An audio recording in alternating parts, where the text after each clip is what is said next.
दो चीज़ें आपको समझनी है देश के अंदर जो फिलहाल चल रहा है, उस विषय पे मैं आपसे बात करूंगा।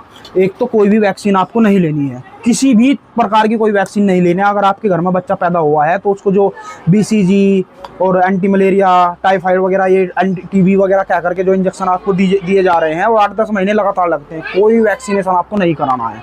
और अगर आपने करा लिया है कोरोना का या और कोई वैक्सीन, रेबीज का या टिटनेस का या कोई भी वैक्सीन आपने ले लिया है, तो सभी वैक्सीनों के अंदर वही दिया जाएगा जो लॉकडाउन के समय जो वैक्सीन आपको लग रही थी उसके अंदर था। ये आप समझ लो।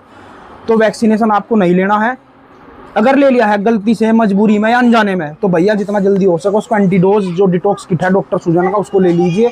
उसके अलावा आपके पास बचने का कोई तरीका नहीं है। इसकी मेडिसिन एलोपैथ, आयुर्वेद और आपका होम्योपैथ कहीं नहीं है, क्योंकि आयुर्वेद भी इन्होंने अपने हिसाब से डिजाइन कर दिया। आयुर्वेद में अगर आप सोचते हो आपका इलाज बचा हुआ है, एलोपैथ में आप सोचते हो, होम्योपैथ में आप सोचते हो, तो नहीं है। वो सिर्फ आपकी बीमारियों को कुछ समय के लिए रोकथाम कर सकते हैं, लेकिन उसको जड़ से समाप्त नहीं कर पाएंगे। आप दवाइयाँ खाते रहोगे, फिर आपके शरीर में दवाइयों के माध्यम से जहर जो है इकट्ठा होता रहेगा, और फिर वो किसी न किसी साइड इफेक्ट के रूप में आपके शरीर से बाहर निकलेगा। उसके इफेक्ट आपको दिखाई देंगे। अभी आप देखो पूरे देश के अंदर जो है वैक्सीनेशन जिन लोगों को हुआ था लॉकडाउन और कोविड वाला, उसके बाद इतने ज़्यादा साइड इफेक्ट लोगों को हो रहे, ब्रेन हैमरेज, पैरालाइज, कैंसर और हार्ट अटैक, ठीक है। और इसके अलावा जो महिलाएं हैं उनके अंदर यूट्रस से जुड़ी हुई प्रॉब्लम, हैवी ब्लीडिंग हो रही है, डेट्स और पीरियड्स जो है उनके अप डाउन हो गए हैं, कभी पहला आ रहे हैं, कभी ज़्यादा आ रहे हैं, कभी हैवी ब्लीडिंग हो रही है, कभी ब्लीडिंग लॉस है, कभी और कोई समस्या है, यूट्रस में इन्फेक्शन है। जिनकी शादी हो चुकी है और जिनको वैक्सीनेशन हो रखा है, उनको कंसीव नहीं हो पा रहा है, या उनका बेबी वो प्लान कर रहे हैं तो वो हो ही नहीं पा रहा है, या मिसकैरेज हो रहा है, या और कोई दिक्कत उनको आ रही है, तो ये समस्या जो देश के अंदर युवाओं को खासकर बन रही है, ये आपको समझना है। और धड़ाधड़ लोगों को ब्रेन स्ट्रोक, हार्ट से रिलेटेड प्रॉब्लम्स, ब्लॉकेज बन रही हैं ब्लड के अंदर, और क्लोट बन रहे हैं ब्लड के अंदर, लीवर फेल हो रहा है, किडनी फेल हो रही है, इन्फेक्शन हो रहा है बॉडी के अंदर, थकावट रहती है, कमजोरी है, काम नहीं कर पा रहे हैं।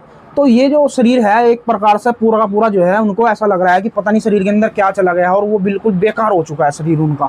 हम उस समय बता रहे थे कि नहीं लेना है, नहीं लेना है, लेकिन ले लिया। अब बता रहे हैं कि ले लिया, चलो ठीक है, गलती से, अनजाने में, मजबूरी में, तो डिटॉक्स कर लो भाई।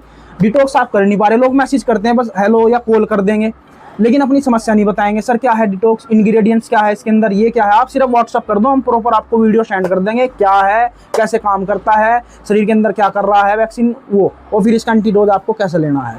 डिटॉक्स किस इसका जो है वो इसका एंटीडोज है और कुछ नहीं है। और ये भारत का जो प्राकृतिक चिकित्सा है उससे रिलेटेड है, प्लांट बेस है, मैन मेड कुछ नहीं है इसमें कि इसको कहीं बनाया जाता है या दिया जाता है। ऑलरेडी जो है ये प्लांट बेस होता है, आपके सेल्स को स्टेबल ऑक्सीजन प्रोवाइड करता है, आपके टॉक्सिन्स बाहर करता है। और वैक्सीनेशन के अलावा और जो भी कचरा आपके शरीर के अंदर पड़ा हुआ है जो कहीं ना कहीं बीमारी का रूप बन सकता है, उसको पूरे बॉडी को आपको रीसेट कर देता है।